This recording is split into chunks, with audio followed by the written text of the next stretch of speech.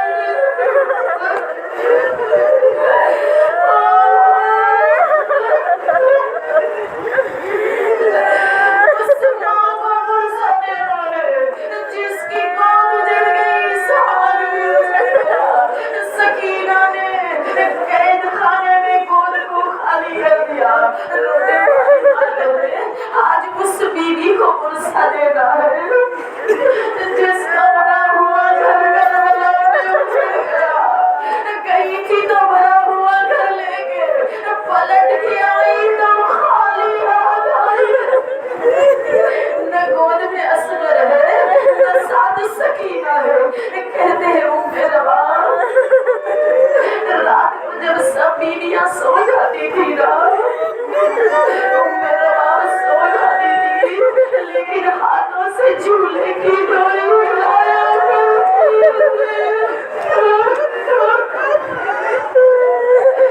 تصور میں ابھی اصغر زندہ ہے. رونے والی مائیں. بعد کربلا ایک ماں بھی مر جاتی ہے بچے سے بچھڑ جانے کے بعد. رباب کے بین رباب کے مرثیے اصغر پر سب سے پہلا نوحہ خود میں رباب نے پڑا. جب زخمی دیکھا نا اصغر کو گلے میں 3 بھائی کا تیر دیکھا رباب نے کہا یا بنیا اور اس میرے لال کیا تجھ جیسے بچے بھی نہر کیے جاتے ہیں. نہر کے معنی کیا ہے عزیزو؟ چھوٹے جانوروں کو چھری سے ذبح کیا جاتا ہے لیکن بڑے جانور کو نہر کیا جاتا ہے. 3 بار کا تیر 6 مہینے کا معصوم گلا حسین کے ہاتھوں سے اصغر الٹ کے رہ گئے. رونے والی مائیں کہتے جب یہ لٹا ہوا قافلہ مدینے پلٹ کے آیا تھا رباب کے بین سے صبح سویرے بیویاں اٹھ جایا کرتی تھی. جو بیویاں رات کو سو جاتی تھی نا سحر کے وقت رباب کے نوحے اور مرثیوں سے بیویاں جاگا کرتی تھی. رباب کیا مرثیاں کرتی تھی. علی اصغر کے چلے ہوئے جھولے کی ڈوری ہلا کے کہتی ہے اصغر پرندے جب صبح آشیانوں سے نکلتے ہیں نا تو شام ڈلے کر واپس پلٹ کے آ جاتے ہیں. اصغر ماں کی گود سے گئے بابا کے ہاتھوں پر ماں انتظار کرتی رہی.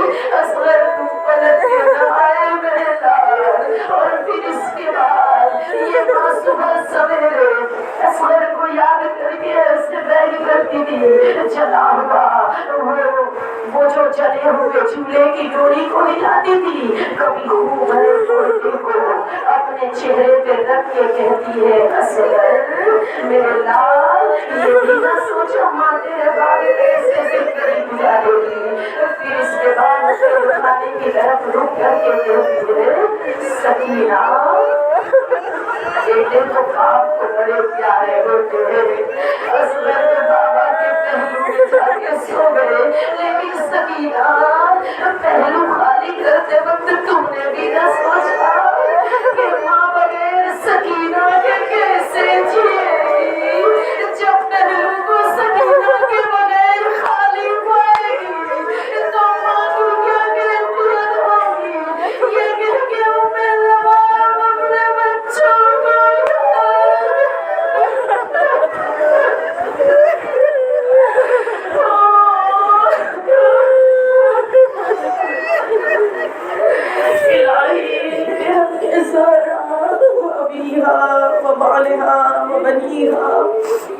وسر المستودع فيها بعدد ما أحاط به علمك۔ پروردگارا محمد اور آل محمد کے صدقے میں کربلا کے تمام مظالم کا انتقام لینے، خصوصاً ٹوٹی ہوئی جنت البقیع کو بقرے میں تبدیل کرتے اپنی آخری حجت کے ظہور میں تعجیل فرما۔ معبود تجھے واسطہ اس ماں کا جو کربلا میں بھی تڑپی، جو شام کے قید خانے میں بھی تڑپی ہے، جب کربلا سے چلی ہے اپنی ایک امانت کربلا کو سونپ کے چلی ہے زمین کربلا، میری امانت سے خبردار رہنا، میرا اصغر کبھی ماں سے بچھڑ کے نہیں سویا ہے، اے زمین کربلا اصغر کو جھولا جھولانا، اصغر کو لوریاں سنانا۔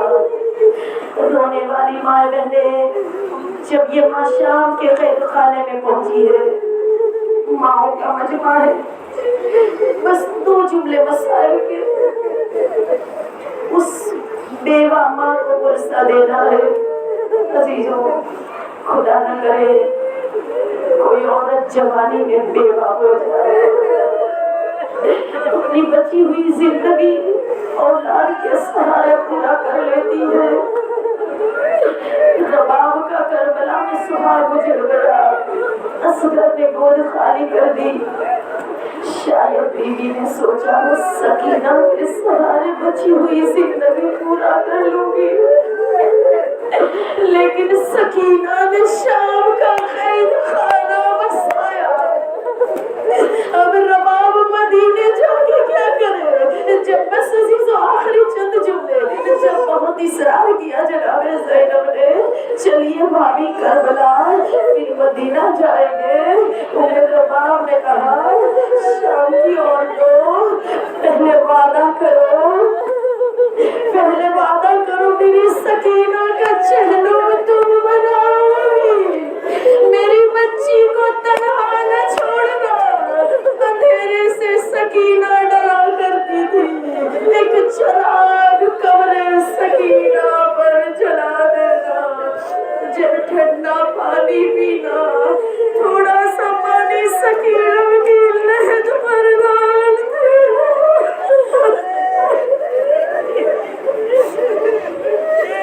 معبود بہتے ہوئے آنسوں کے صدقے میں جب ایمان کا ظہور ہو، ایمان کی خدمت و نصرت میں نصیب فرما۔